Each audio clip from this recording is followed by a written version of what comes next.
तो NEET paper leak के नाम पर जनता को विपक्ष और सीजेपी ने मिलकर सिर्फ और सिर्फ बेवकूफ बनाया है, उल्लू बनाया है। ऐसा हम क्यों कह रहे हैं, चलिए विस्तार से आज आपको बताते हैं।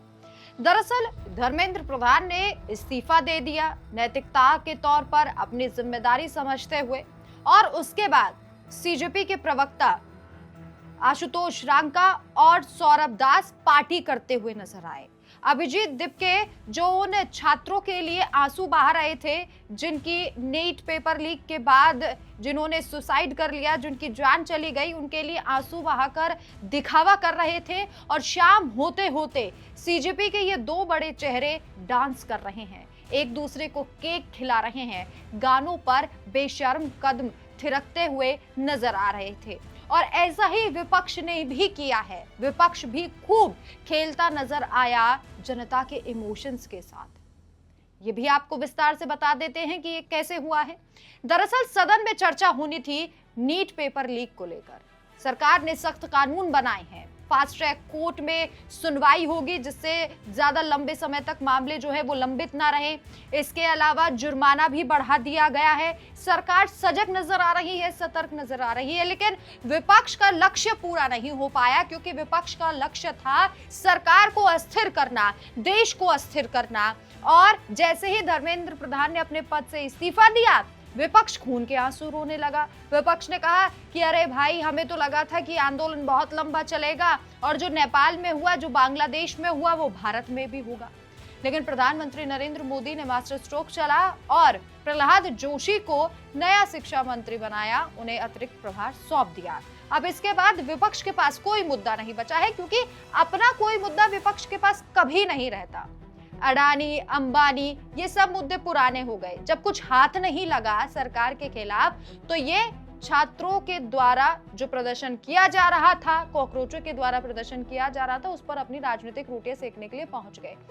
वैसे ये चिल्ला रहे थे कि सदन में बातचीत होनी चाहिए नीट पेपर लीक को लेकर, हमें सरकार से बात करनी है, सवाल करने हैं। लेकिन जैसे ही स्पीकर ओम बिरला ने बोलना शुरू किया, ये जो विपक्ष के लोग हैं वे वेल तक पहुंच गए, नारेबाजी करने लगे, हूटिंग करने लगे। और जब प्रश्नकाल शुरू होना था तभी ये सब हुआ, जिससे सदन चल ही नहीं पाया। एक बार फिर से जिस सदन में जनता के हित की बात होनी थी, जनता से जुड़े सवाल पूछे जाने थे, वो ठप्प हो गया। ठप्प किसकी वजह से हुआ? विपक्ष की वजह से। अब आपको खुद ही समझना है कि जब धर्मेंद्र प्रधान ने इस्तीफा दे दिया, यही मांग थी, यही सीजेपी की भी मांग थी, और यही विपक्ष भी कह रहा था। राहुल गांधी भी छाती पीट पीट कर कह रहे थे, अखिलेश यादव भी छाती पीट पीट कर कह रहे थे, कांग्रेस, समाजवादी पार्टी छाती पीट पीट कर कह रही थी कि हमें धर्मेंद्र प्रधान का इस्तीफा चाहिए। तो भैया इस्तीफा दे दिया उन्होंने। इस्तीफा देने के बाद वो पहली बार सदन भी पहुंचे। लेकिन अब आपको चाहिए था, जिम्मेदार विपक्ष होने के नाते, कि आप बैठते, आप सवाल करते, सरकार जवाब देती। लेकिन आपने कार्यवाही नहीं शुरू होने दी और खूब हो हल्ला किया, जिससे एक बार फिर से आपका असली चेहरा जो है वो सामने आ गया। लेकिन ओम बिरला भी जानते हैं कि ऐसे लोगों को कैसे सुधारना है। पहले तो ओम बिरला ने बड़े ही प्यार से बातचीत की कि चलिए ठीक है, आप शोर शराबा मत कीजिए, बैठ जाइए, बात कर लेते हैं, प्रश्नकाल शुरू होने दीजिए और मैं आपसे निवेदन करता हूं। लेकिन जब नहीं माना विपक्ष, तो ओम बिरला ने सीधे सीधे कहा कि मैं चेतावनी दे रहा हूं कि उचित कार्रवाई होगी अगर आप इसी तरीके से हूटिंग करते रहेंगे, हो हल्ला करते रहेंगे बिना बात के। अब जनता को खुद सोचना पड़ेगा। एक तरफ सीजेपी है, जो दिन में जब धर्मेंद्र प्रधान ने इस्तीफा दिया, तो अभिजीत दिपके लाइमलाइट में आने के लिए उन बच्चों की, जिनकी जानें गई हैं नीट पेपर लीक को लेकर, उन बच्चों की तस्वीर मंच से दिखा रहे थे। रोने का नाटक किया गया था।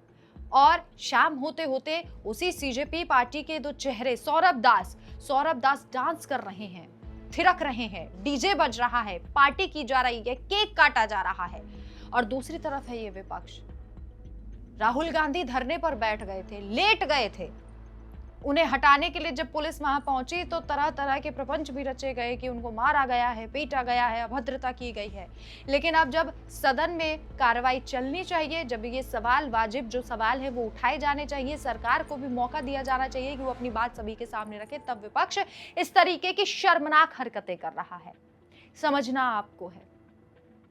ये दोनों ही सीजेपी हो या फिर विपक्ष हो, सिर्फ और सिर्फ अपनी राजनीतिक रोटियां सेकने के लिए जनता के हित में खड़े होने का महज ढोंग करते हैं, दिखावा करते हैं।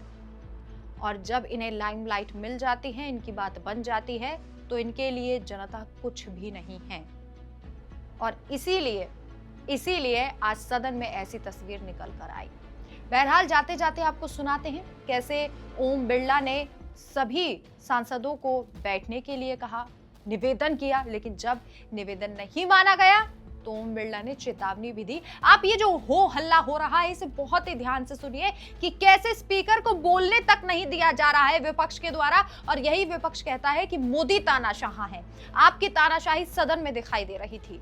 ये वीडियो सुनिए और आपकी क्या राय है हमें कमेंट करके जरूर बताएं कि आपको भी लगता है कि विपक्ष ने और सीजेपी ने सिर्फ और सिर्फ भोली भाली जनता का यूज किया है। आप अपनी राय कमेंट करके जरूर बताएं। हमारे चैनल को जरूर सब्सक्राइब कीजिए। देखते रहिए डिटेल न्यूज इंडिया। नमस्कार। के लिए शुभकामनाएं देता हूं। प्रश्नकाल।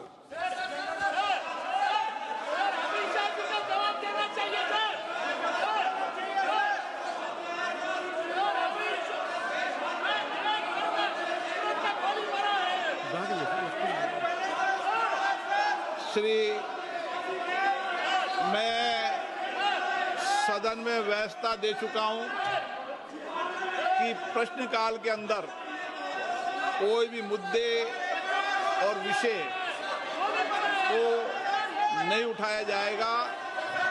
प्रश्नकाल में केवल माननीय सदस्य जिनके प्रश्न लगे हैं उनके प्रश्न के उत्तर सरकार देगी।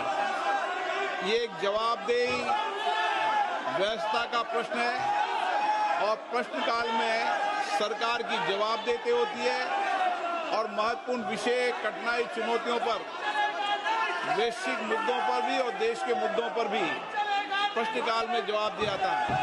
मेरा आपसे आग्रह है, प्रश्नकाल चलाने में सहयोग पैदा करें। आप प्रश्नकाल में गतिरोध पैदा कर सदन के